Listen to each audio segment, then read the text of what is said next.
ativar essa força poético-política da arte naquele ambiente dos anos 60, falando artista daquela época. Nesse momento se coloca, evidentemente, mas de outras maneiras as questões são, né, os embates são diferentes, os desafios são diferentes, mas como ativar naquele contexto a potência poético-política da arte, né? Então o problema não é o objeto, né?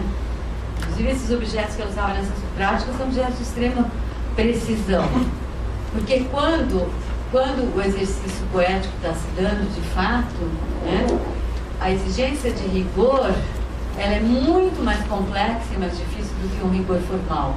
Porque uma coisa é eu ser genial, de inteligente, uma super habilidade, uma competência incrível, fazer uma forma absolutamente fantástica, absolutamente rigorosa, que contenha todas as informações da história da arte, se vocês quiserem. Outra coisa é o rigor com a potência vital, esse rigor ético com a potência vital, que se eu não der conta, se aquilo que está me impressionando não se apresentar de modo que produza um acontecimento, não rola, né?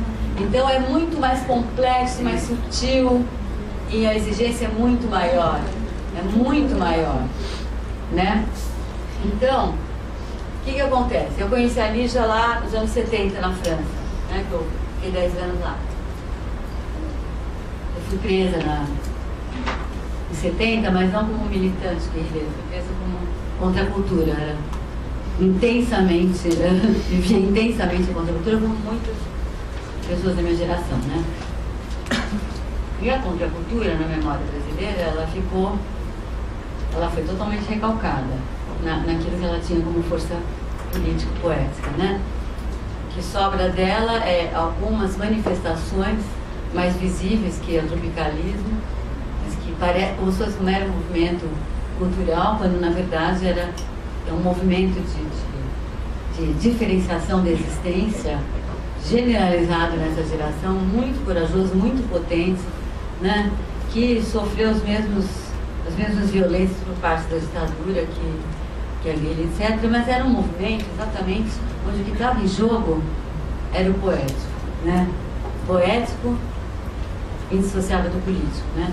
E mais uma vez isso foi recalcado.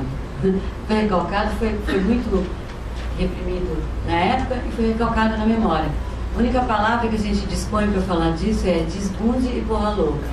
Quer dizer, desbunde tem a ver com bunda, porra louca tem a ver com porra. Assim, são termos altamente desqualificatórios, né? Que nos próprios termos como que apagam a contundência da força poética política, que foi a experiência existencial, né? Naqueles anos. Não estou falando isso por saudosismo nem nada, porque não é monumento dos anos 60, não é isso que eu quero dizer. Porque tem a ver com essa história da Lígia que eu vou contar. Então eu fui para Paris depois dessa prisão, e a Lígia estava morando em Paris. Ela foi em 68, né? Ela não foi exilada oficialmente, mas ela foi porque não aguentava mais. Ela foi para a Bienal de Veneza, a obra dela, que na Bienal de Veneza, ela não voltou para o Brasil e ficou em Paris. Porque aí já é o ano do AI-5, etc. Ela ficou até 76 lá. Eu conheci ela logo no começo e me aproximei muito e foi muito importante. E alguns encontros da minha existência foram muito importantes para legitimar minha pesquisa micropolítica. Essa minha ideia da relação entre poética e política, que me acompanha desde pequena, mas no Brasil e adolescente, a contracultura era um movimento que sustentava isso. Mas depois, aí eu tive felizes encontros na França que me ajudaram a peitar essa questão que me acompanha até hoje, né? E um deles foi a Lígia. Outros foram, Deleuze, Guattari, Pierre Clark, mas a Lígia foi igualmente importante. Não só a obra e a pesquisa dela, é claro, muito isso, porque é exatamente nessa direção, com uma força incrível, né, nas artes plásticas, mas a mulher também, né? A mulher corajosa, assim, né? Ela fez um esforcinho para dissolver a bonequinha. E a dondoca, porque a Lígia originalmente era uma dondoca, sabe? A social arte, que de filha de família, saiu no jornal que eles não comiam goiabada com queijo na infância, mas na verdade ela é filha de uma família mineira chiquérrima, de senadores mineiros, quer dizer, bota chique nisso, né? Senador mineiro, né? Quando ela veio para o Rio, ela casou com um cara milionário, que é o tal do Clark, aliás, parece muito generoso. ela fez a arte dela, graças a todo o dinheiro que ele deu para ela, que se pagou, e ele deixou ela virar artista, ela virou artista já casada com ele. E todo machão faz isso, né? E ele era considerado um dos 10 mais elegantes pelo Ibrahim Suede. A Lígia era socialite total, né? Então ela peitou mesmo de dissolver a socialite, dissolver a bonequinha e dedicou a vida dela inteira a essa pesquisa na obra dela, né? Bom, também como nós sabemos, até pouquíssimo tempo, mais exatamente no mundo, até 98, a Lígia morreu em 88. Então, durante os 26 anos que ela produziu essa parte da obra, e mais os 10 anos seguintes à morte dela, Lígia é bicho, né? Lígia é o concretismo, os bichos, quebra da moldura, né? E essa Lígia, que na verdade essas questões estão presentes desde o início, as questões que estão nessas obras, nesse outro tipo de prática artística, estão presentes na pesquisa dela com a geometria, totalmente presentes, mas que a gente pode captar muito melhor vendo a obra no começo, a gente descobre muita coisa ali, né? Então, essa parte da obra era totalmente desconsiderada, né? Pelos pensadores da arte no Brasil, que é complicado, né? Tem uma história complicada. A gente tem pensadores poderosos, brilhantes, eruditos, né? Mas essa pérola negra aí, essa pérola barroca, ela estava meio silenciada no pensamento da arte aqui, né? Mas um pensamento mais identificado com o protestantismo americano, né? Assim, um certo tipo de prática artística, aliás, poderosa, mas que sem um pensamento vivo do que está se produzindo aqui, até um certo momento. Então, a Lígia era expectada que tinha sido uma grande dama da arte, sucesso, das primeiras que teve sucesso internacional, mas era de descaso, era um certo desprezo por aquela pesquisa dela, como se fosse uma coisa de hippie, bobagem qualquer. Bom, e a Lígia sofreu bastante com isso, mas isso não impediu dela continuar dissolvendo a bonequinha, a socialite, e perseguindo isso que ela buscava na obra de maneira cada vez mais precisa e contundente, né? Só um detalhe dessa pesquisa, que a penúltima fase dessa pesquisa ela desenvolveu quando ela morava em Paris, que ela foi professora de uma faculdade de artes plásticas que se criou na Sorbonne depois de mais de 68. Porque o ensino das artes plásticas na França era estritamente nas escolas de belas artes, que eram ultra caretas, ignorantes, tradicionais. E a França, você sabe, a França tem dificuldades como foi a França que inventou a República, os direitos humanos, por isso a França fica difícil dela se mover agora para outro lugar. Então, a arte contemporânea, que a virada aconteceu nos Estados Unidos, tudo isso não tinha, e aí, depois de mais de 68, se cria por iniciativa de um grupo de alunos e professores de secundário.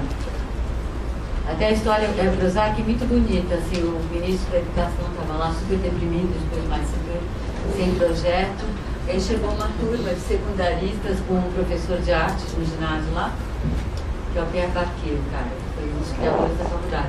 E chegaram lá com o projeto, queriam criar uma faculdade de artes plásticas na Sorbonne, na universidade. E aí essa escola foi criada, depois foi imitada em todos os países da Europa. Assim, foi quando começou a sair o ensino só das belas artes, começou a entrar para a universidade e se abrindo campos para a arte contemporânea. E daí a Lígia foi convidada, como vários outros artistas da época, durante 5 anos, como sempre, nesses projetos. Essa escola foi um campo super interessante de pensamento, de experimentação. E a Lígia ali, pela primeira vez, pôde acompanhar as pessoas que faziam as experiências que ela propunha, porque ela propunha uma experiência, as pessoas faziam, ela não via, mas ali ela tinha um grupo de alunos, de 20 a 60 alunos,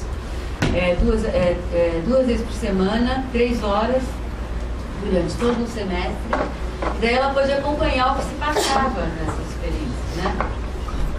Experiências coletivas. E daí foi quando ela fez várias propostas coletivas.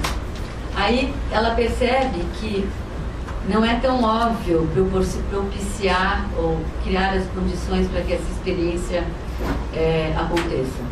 naqueles que estão fazendo a experiência que ela propõe. Não é óbvio que essa agora retomando com o que eu falei no começo, que é assim que eu leio a obra dela, não é óbvio que essas experiências vão promover essa conexão com a sensação.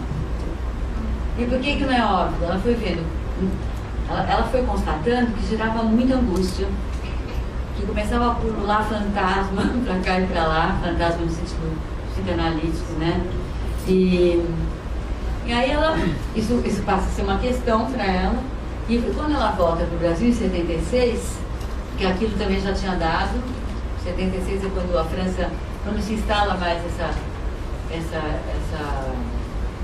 panorama mais contemporâneo, capitalismo financeiro, na França se instala a partir da segunda metade dos anos 70, essa escola começa também a encaretar, né? E no Brasil, quando começa parecer uns dedinhos se movendo, né? Então, ela volta para cá, e aí ela cria a última obra dela, que, do meu ponto de vista, equivocadamente se disse, ela largou a arte, virou terapeuta. Vou dizer por quê, que eu acho que é um equívoco. Onde ela, ao invés de tomar essa angústia que as experiências geravam como um efeito colateral, ela tomou como foco central da pesquisa dela, né?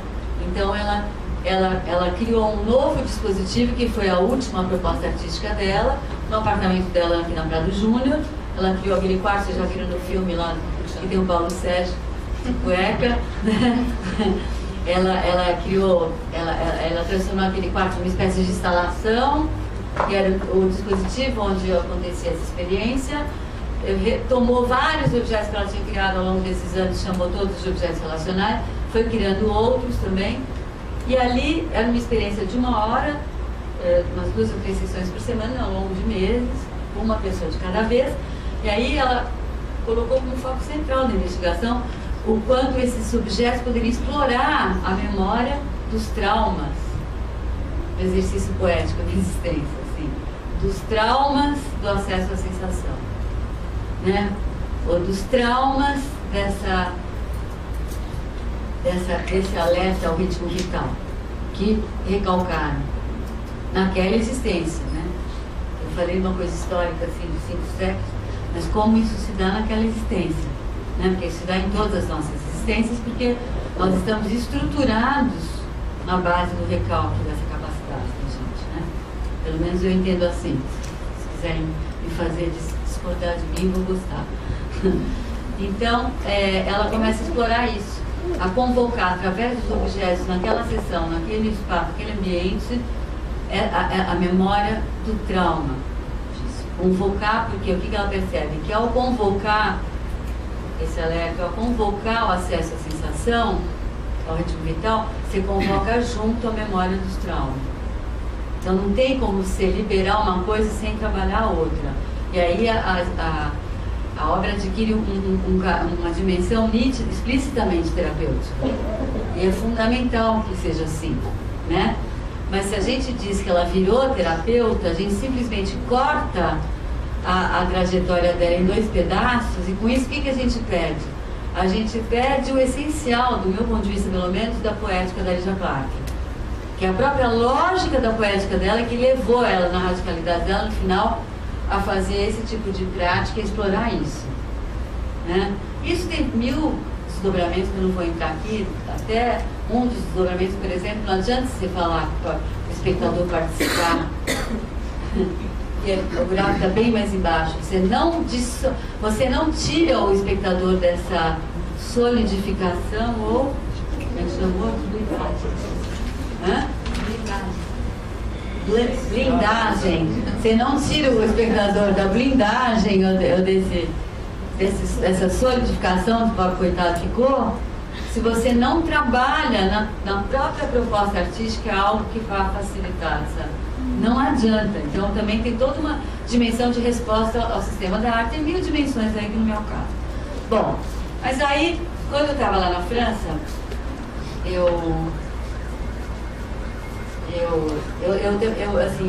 caminhei de muitos campos, eu caminhei de vários campos, né, na minha existência. Aí também tem a ver com uma das noções de fronteira.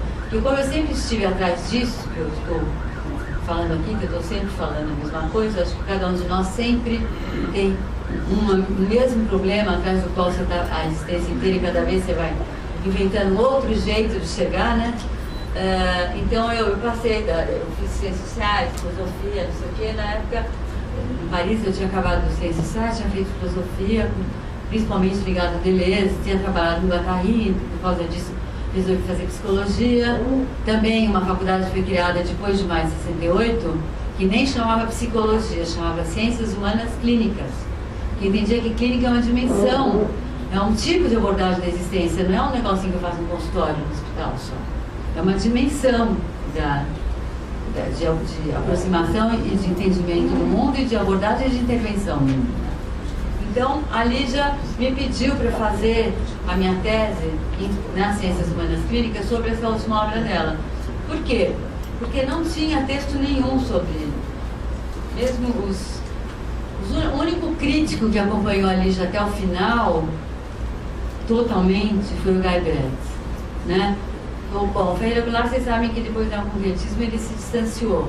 O Mário Pedrosa sempre respeitou muito, mas também não tinha como pensar em falar daquilo. Aliás, ele próprio reconhece isso.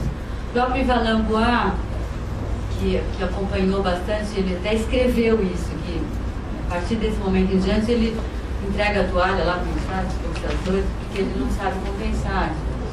E ela se sentia muito solitária, porque além de não ter companhia de texto para conversar, não tinha...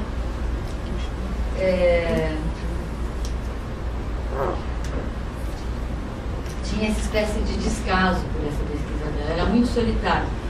Teve um momento em que não foi assim lá na França, nos primeiros anos, foi tão forte a presença dela que a presença dela auxiliou muito, quer dizer, participou muito da virada da França para a arte contemporânea. Porque tinha uma revista, a revista Robot, que era central naquele momento, era a revista mais vanguarda, entre aspas, que tinha, e que estava consagrada aos artistas do cinetismo, que muitos deles, né, latino-americanos, moravam em Paris, e a presença da Lígia fez a revista se abrir para a arte contemporânea, assim, é uma explosão. Como dizia a Lígia, antes dela, quando ela estava assim, no processo que estava se engendrando uma nova coisa na obra, ela dizia que ela tinha erupções vulvânicas. Mas a própria Lígia era uma erupção vulvânica no ambiente. Então ela participou dessa virada. E durante esses anos, que foram uns 4 anos, ela estava muito acompanhada. E tem um texto do Jean Clay na revista Robot daquela época que é genial. A gente até reproduziu no catálogo lá da exposição que fiz na Pinacoteca, a gente reproduziu a Robot, que fez os dossiês. A revista Robot fez 2 dossiês grandes sobre a Lígia Plath. E o texto do Jean Clay, que é quem dirigia a Robot, é muito, muito bom. Ele sacou muito já. Mas depois ele também voltou para a história da arte, ele nunca mais quis falar sobre ela. Parece que a erupção vulvânica foi dolorosa. deixou sequelas. Bom, mas então, na época eu fiz a minha tese sobre essa última proposta. Bom, e depois a Lígia voltou para o Brasil, depois eu voltei para o Brasil e essa parte da obra eu vou andar rapidinho agora. Essa parte da obra continuava sendo desprezada, até que em 98, a Lígia já tinha morrido há 10 anos, teve a documento, em 97, teve a documenta 10, a Catherine David, que fez uma salinha da Lígia, e a gente conversou muito ali, conhecer a Catherine David, e ela quis mostrar essa parte da obra, mas era uma salinha pequena, e o Manuel Balcavier, atual diretor do Reina Sofia, era diretor da Fundação Tapies e fez uma mega exposição, já pela primeira vez se juntava a obra inteira como um corpo de obra só, né? Mas é a exposição que acabou vindo para o Palácio Imperial. Mas, então foi super importante essa exposição e o catálogo, porque pela primeira vez se reconhecia que tudo isso é uma obra só, mas não tinha ainda inteligibilidade para o que é esse. Como pensar o que está se passando ali nesses outros 2 textos da obra. Só que a partir dessa história, dessa exposição, a obra da Lígia virou a grande vedete internacional. A Lígia e o Hélio, logo depois, estouraram assim, no mercado internacional e começou-se a mostrar em todas as grandes exposições internacionais a obra da Lígia, principalmente essa parte, mas da seguinte maneira, eu vou dar um exemplo. teve uma exposição que foi super importante, que quem estuda História da Arte conhece, essa exposição chama Global Conceptualism, né? Que é uma exposição que fizeram no 15 museus, onde pela primeira vez se considerou o conceitualismo como muito mais amplo do que o conceitualismo norte-americano. E se incluiu muita coisa, e aí se inclui muita coisa norte-americana, que como a gente sabe, na América Latina, naqueles anos tem uma proliferação fantástica de obras muito singulares, né? Que não dá para subsumir a categoria conceitualismo tal como ela estava sendo trabalhada ali, que já são outros caminhos. E aí, por exemplo, nessa exposição, no 15 Museu, chamado Global Conceptualism, tinha uma salinha na Lígia. Aí, o que tinha na salinha? Dos trabalhos que ela fazia na Sorbonne era um plástico enorme, um plástico bem vagabundo. O que corresponde a 25 de março aqui no Rio? Plástico você compra no Saara, porque também não só porque pouco importa, mas também porque, assim, não precisa ser material nobre, isso faz parte das discussões da época, mas também porque não tinha grana. Então, um plástico enorme, e ela costurava nas pontas desse plástico aqueles sacos de batata, de cebola, aqueles sacos que se usa no supermercado em feira para pôr batata e cebola. E aí a proposta era a seguinte: as pessoas punham os pés nesses sacos e através do plástico e explorando aproximações corporais não habituais. E ali poderia ou não acontecer a obra acontecer, né? Porque a obra só acontece se essa experiência acontece. Bom, o que estava nessa sala era essa proposta. Adivinha como estava essa proposta nessa sala? Quem adivinhou deu presente. Parede. Quase, pior. Não, é parecido. Parede é quadro, escultura é onde? Pedestal. O plástico estava assim, como pedestal. Então, uma coisa, eu fiquei muito angustiada, eu estava na abertura dessa exposição, eu fiquei super angustiada, deprimida, era um dia cinza, chuvoso, eu desesperada, eu fui embora da mensagem sozinha. A partir de 97, com a história da Documenta 10, eu comecei a circular muito pelo mundo e comecei a trabalhar muito essas questões, participar dessa conversa pelo mundo. Eu comecei a ver muito essa maneira de mostrar a Lígia, comecei a ficar muito mal com isso. Primeiro porque, para mim, conta demais o que está nessa obra. No meu próprio trabalho, ele não está separado de mim, né? O que está ali eu não posso deixar aquilo, né? Essa história do alerta ao ritmo vital, não posso deixar aquilo machucado desse jeito. Além do mais, tinha uma gratidão, a Lígia tinha pedido para escrever, eu escrevi a minha tese lá nos anos 70, que é um começo de pesquisa. Eu me sentia meio na responsabilidade de fazer aquilo. Aí eu comecei a pensar o que fazer. O que daria para fazer? Aí eu inventei esse projeto, que eu vou agora descrever rapidamente. Dá tempo ainda para escrever isso? Tá? Agora é rápido. É rapidinho. O projeto consistia no quê? Eu resolvi contactar as pessoas que tinham vivido essas experiências, ou pessoas que tinham convivido com a Lígia, mas não só. Decidi contactar também pessoas que tinham vivido a contracultura como eu vivi, onde essa contundência dessa experiência poético-política, onde isso estava se ativando e que foi interrompido pela ditadura e ficou lá sob esquecimento, né, defensivo. Eu resolvi encontrar essas pessoas e filmar uma conversa, que seria uma entrevista, mas não é como uma entrevista nem de historiador, nem de jornalista, porque é uma mistura de tudo, porque na verdade a própria entrevista para mim já era uma intervenção nessa paralisia, nessa solidificação, nessa blindagem dessa experiência na memória, né? Porque eu contatei as pessoas que viram isso no Brasil e na França, né? Contatei também as pessoas que trabalhavam com a questão do corpo na época, seja na dança, seja que for, algumas pessoas na França e no Brasil, ou hoje, para ver como é que essa questão estava sendo trabalhada e o que teria de singular no modo como a Lígia estava abordando isso, contextualizar isso, né? Mas a minha ideia não era colher depoimentos e ter uma série de depoimentos, fatos e representações de memória.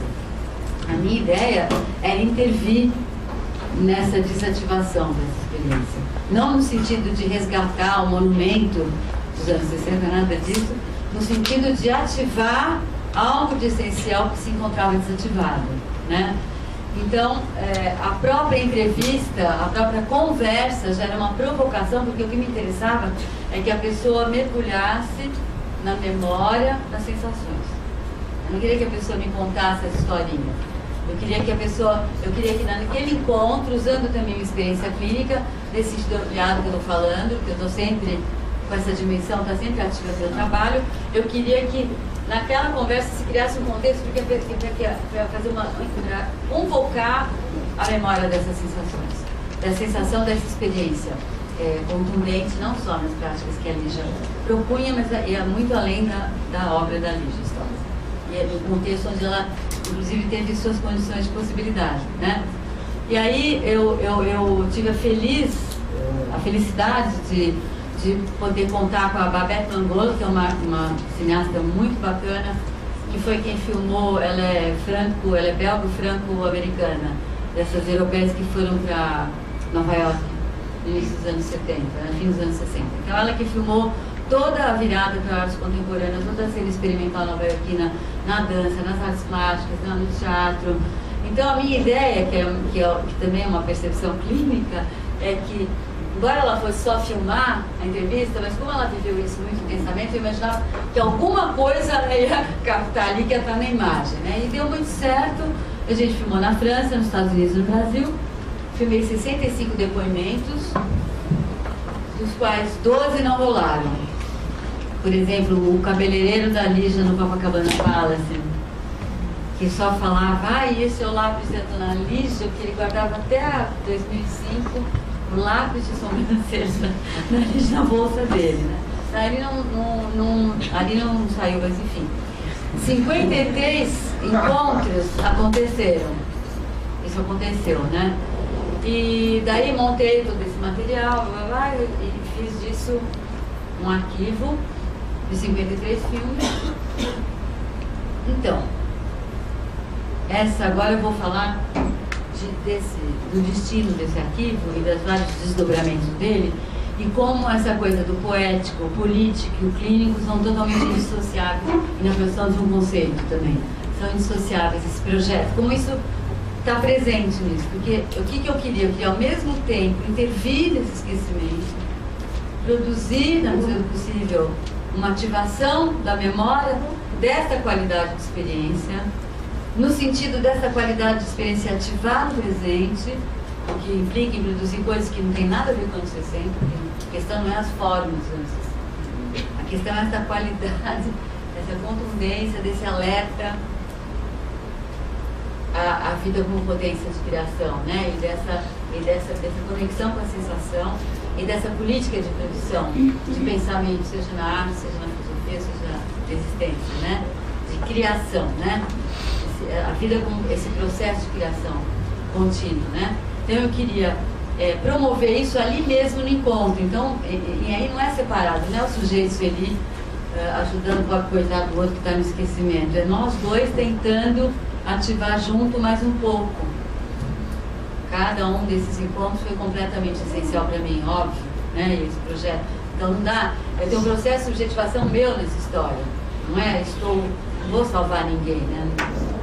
Quem sou eu e quem é quem para salvar quem? Bom, e aí teve momentos muito, muito bacanas nessa história, que eu não vou entrar em detalhes. Bom, aí isso teve vários desdobramentos. Primeiro, o arquivo enquanto tal.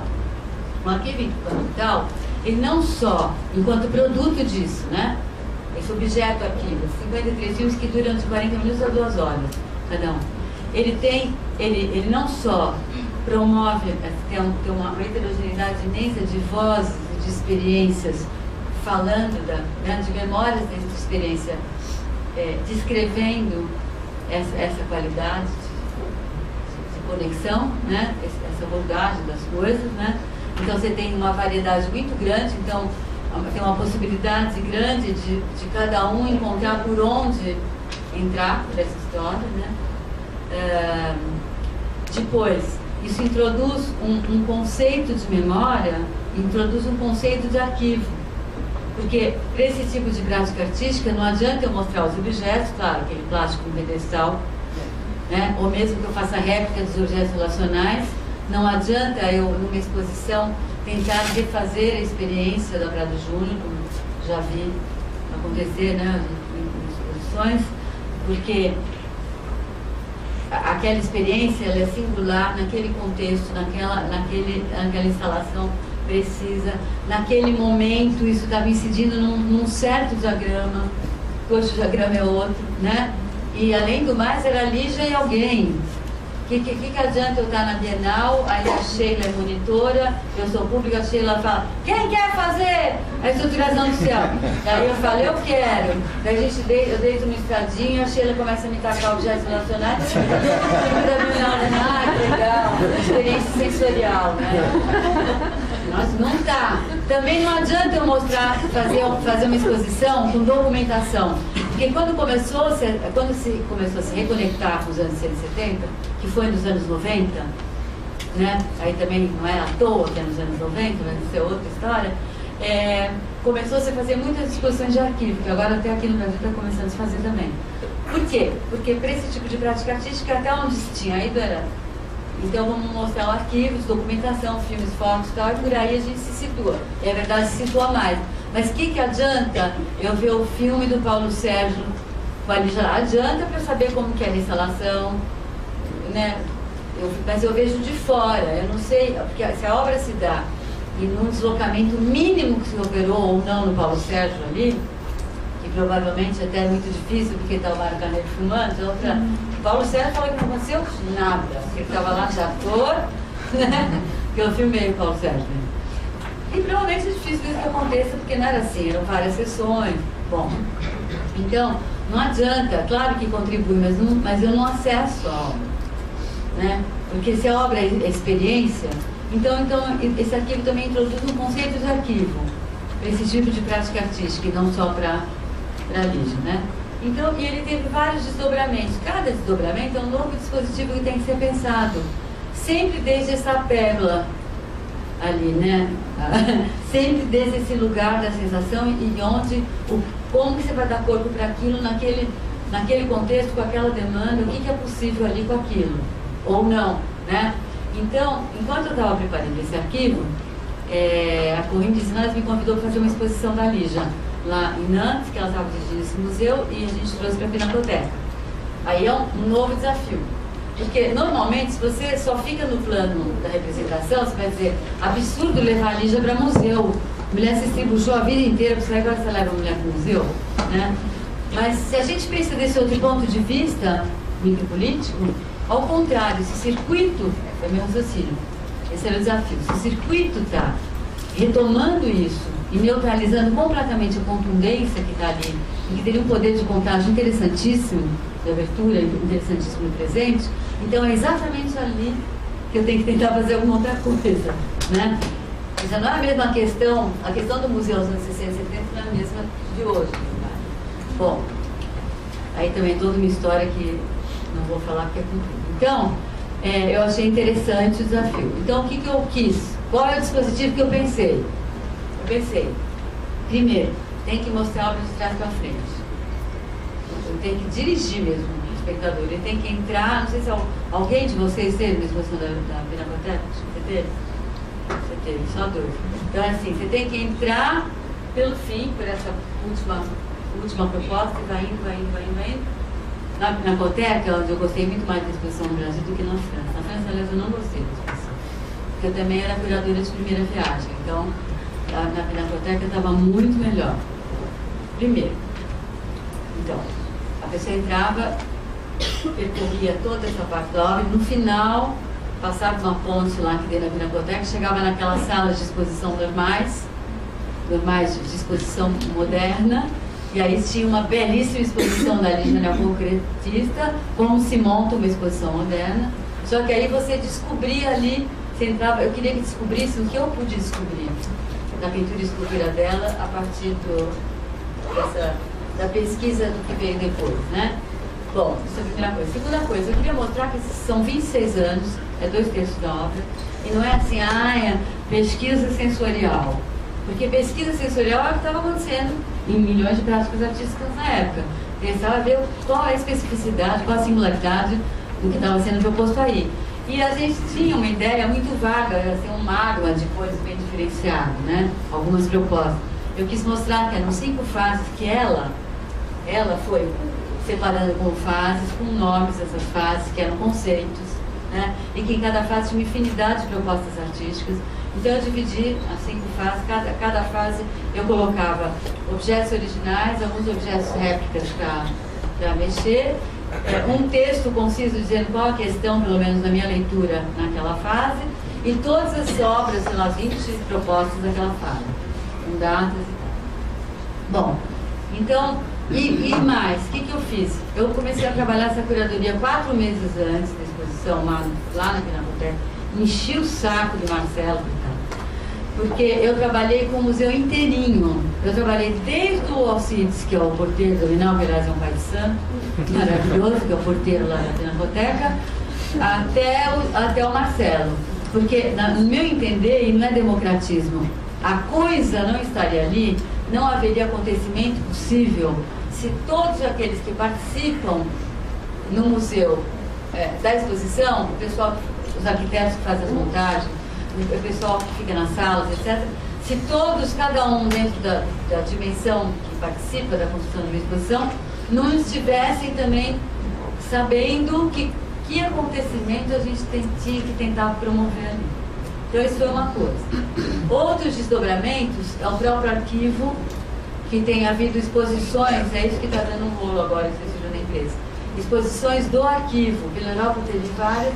Agora, a primeira que teve no Brasil foi no BNB em Fortaleza, e aí a família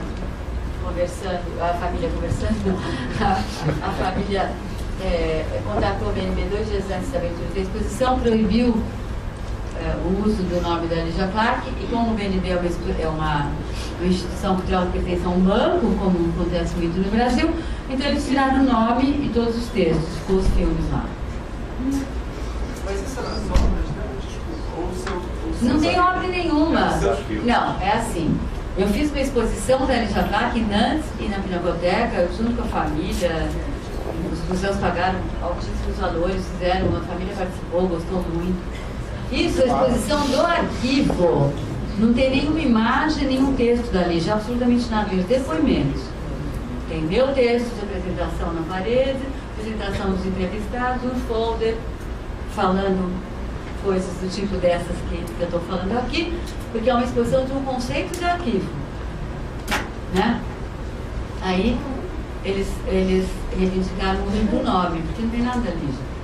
E aí o banco não me perguntou também, tirou o texto, tirou o nome, tirou tudo bem, né? E aí ficaram os filmes lá.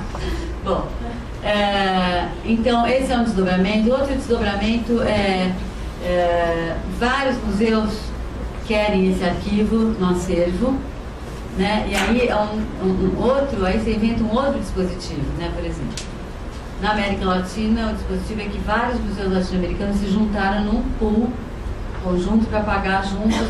Eu não cobro nada pelo arquivo, né? Eu nunca ganhei nada por isso. Então, em troca de legendagem, eu dou de presente o arquivo para o museu. Então, como os museus da América Latina têm menos grana, então juntou vários para legendar tudo em espanhol, que é caro, 53 filmes. Custa 2.000 euros o filme de trabalho, isso com 50% de desconto, que normalmente seria quase 4.000 para desconto no trabalho, né? Porque é só paga-se o trabalho de fazer a legendagem. Então, e aí também foi super interessante, como parte do dispositivo, botar todos esses museus juntos para bancar essa legendagem e repensar seus arquivos. Por exemplo, se implicou, teve no MUAC, no Museu de Arte Contemporânea do México, que é muito bacana, a equipe que está lá é muito boa, que pertence ao UNAM e foi criada há pouco tempo. Eu fiz 2 dias de trabalho lá com a equipe inteira para trabalhar a questão do arquivo do museu. Na Tate, por exemplo, esse arquivo, como ele não é uma obra de arte, mas ele também não é um arquivo de documentos, mas ele é de um artista, mas que trabalha com corpo. Então, assim, ele diz respeito à coleção latino-americana, ao departamento de coleção latino-americana. Mas não é uma obra de arte. Departamento de arquivo, Mas não é um arquivo no sentido tradicional. Departamento porque departamento de performance, que daí tem a ver com a questão do corpo. Departamento de pesquisa e educação, não sei o quê. Então isso implicou, o arquivo como objeto gera uma intervenção naquele campo, porque implica uma discussão do modo como está estruturado o museu, face a uma obra contemporânea desse tipo, né? E por aí vai. E um outro desdobramento é uma caixa com 20 DVDs, 20 entrevistas e um livreto que o Sesc e a Cinemateca estão para lançar, e que começou na França, que o Ministério da Cultura quis lançar lá, e Sesc e Cinemateca vão lançar aqui, que por enquanto tudo isso que eu estou descrevendo no momento está aguardando definição de possibilidade de pronunciar a palavra Lígia Clark. Mas aí tem várias soluções. Uma solução que eu gostei muito, que a montagem eu fiz francês, eu fiz na França no mas aqui eu faço com Bijaris lá em São Paulo. Eu adoro. E aí eles inventaram que a gente podia pôr a buzina de chacrinha cada vez que aparecia essa palavra ali, já claro. E aí também fica um documento histórico de um certo momento histórico do direito autoral no Brasil. Mas enfim, então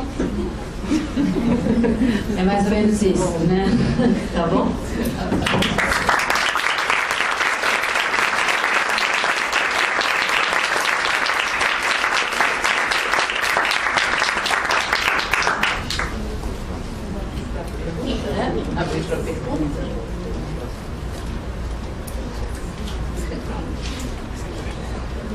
Senhor, eu queria fazer uma pergunta assim. Você falou do o Ferreira Goulart e a Lígia Clark, que ele advogava por uma arte inútil, vamos dizer assim, né? Inútil aí no sentido até que o Paulo Leminski defendia, que era o in dentro do útil. E aí a Lígia Clark, pelo que eu entendi, ela discordou disso, porque aí a minha pergunta seria o caso, porque ela via uma função na arte dela, como clínica, nesse sentido de... Não, na verdade ela discordou da teoria do não objeto para a poética dela.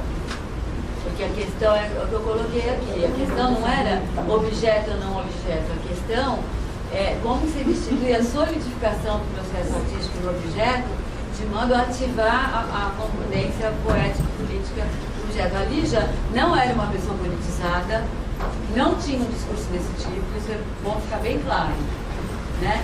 E, em geral, muitas pessoas que intervêm no campo político, micropolítico, associado da poética, não têm a noção, necessariamente, do teor político dessa intervenção, né? Mas a questão tinha mais a ver com a teoria do não objeto, porque o objeto era essencial ali, mas a questão não era ter objeto ou não. A questão é como você cria um dispositivo em que o objeto volte a ter um poder de convocação, onde a força crítica, aquilo que foi criado ali, que está vivo e presente no objeto, continue num contexto, ganhe um contexto onde isso que está vivo esteja ali e possa, e o seu poder de contágio, de abertura do entorno esteja presente. Né? Aí você fala, mas ela achava que a arte tem uma função, aí eu diria, não sei o que ela achava, né? A Lígia não era... Porque me parece que a teoria do não objeto, se eu estou lembrada, ela não nega isso que você falou. Não é um não objeto como uma ausência, mas é justamente de ter essa potencialidade. Mas aí eu entendo essa resposta dela. A Lígia, primeiro, que não era uma teórica, ela não lia praticamente nada. Aliás, é muito engraçado que o Gaibret conta que a primeira vez que ele foi na casa dela, em 64, em Paris, não, era a primeira vez em Paris, que ele esperava encontrar um monte de livros interessantes, não encontrou livro nenhum, encontrou uma televisão que ficava ligada direto. Gente, assim, que eu quero dizer é o seguinte, a gente tem que entender as falas da Lígia, os textos da Lígia, não a partir necessariamente de referências bibliográficas da história da arte, embora, como ela disse, ela aprende tudo que ela sabe de teoria e história da arte, ela aprendeu pelos homens maravilhosos que engravidaram ela pelos ouvidos, né? Os homens brilhantes que ela teve como amigos, amantes e tal. Mas você tem que sempre entender como assim, a produção de um conceito, de uma palavra, como uma obra de arte, né? Ela está dando conta de algo do diagrama sensível que está obrigando ela a inventar um modo de dizer. Ela fala, erupção vulcânica não é uma brincadeira. Isso diz muito claramente de um processo, né?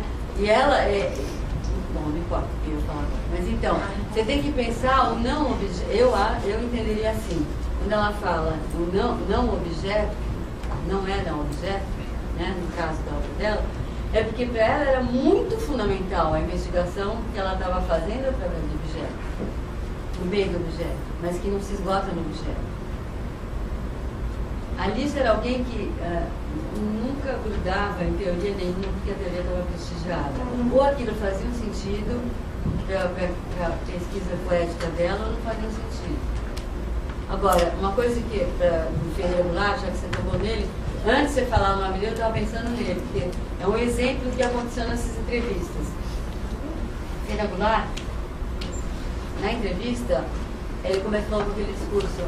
Antes até de começar a filmar, ele começou aquele discurso que, onde já se viu, eles largaram a razão, que é fundamental do humano, e partiram para o corpo, isso é coisa de animal, que absurdo, não sei o quê, assim, não nesse termo, mais ou menos assim.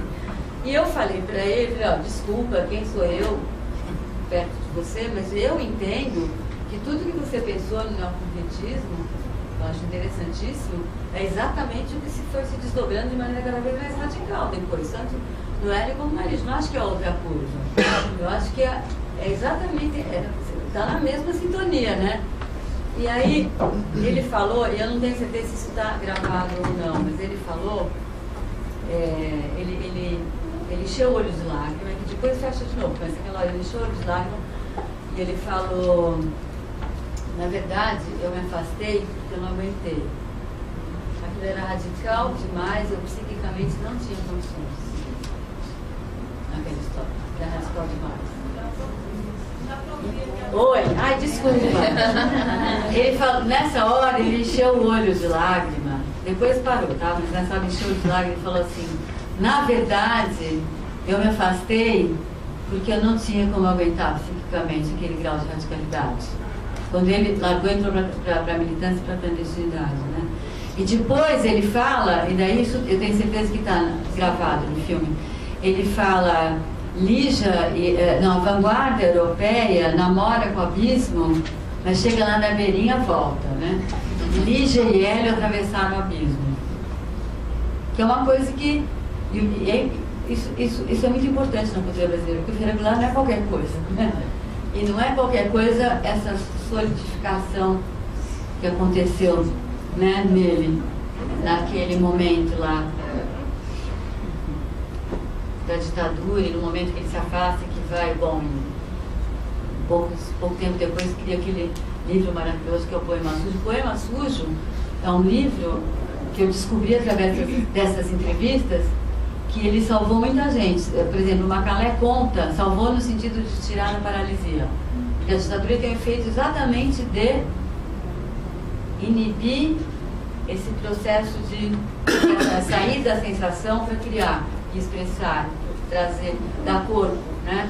Isso fica inibido por medo mesmo, né? Por terror, né? Então, o Macalé conta no filme dele, aliás, a entrevista do Macalé é uma das que eu mais amo. Muito legal que surgiu. Do Caetano também é muito bacana. O Macalé conta que naquela época, como a Polícia Federal esteve na casa dele, aquelas ceninhas normais que a gente conhece, de ditadura, e daí ele deu uma pilhada brava. E aí a namorada dele da época, a mulher dele, um amigo, ligaram para a Lígia, porque naquela época ele estava fazendo trabalho